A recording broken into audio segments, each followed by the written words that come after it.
اخذت المسدس وكان عنده موبايل صغير اخذته. من اخذته صعدت بالسياره بالطريق بالقرب من منطقه اسمها 12 امام تابعه للقضاء كفري. شمرت الاجهزه وشمرت المسدس وطلعت.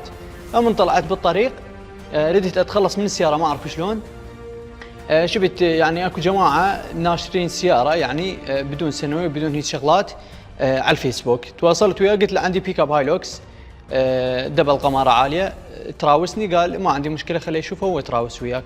فرحت عليه تواجهنا عن طريق التليفون ببغداد بس اللي مكان ما ندله بالضبط وين لان انا هو دلاني بالضبط.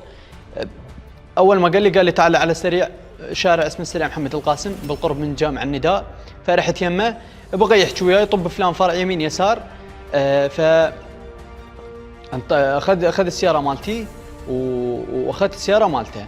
انا من اخذت السياره مالته كنت اشتغل ببغداد بالدوره. فرحت هناك صفيت السياره وكان بيها اغراض الاكبر حاج رستم شويه يعني السنويه وهيك شغلات. اخذتهن وشمرتهن بالنفايات.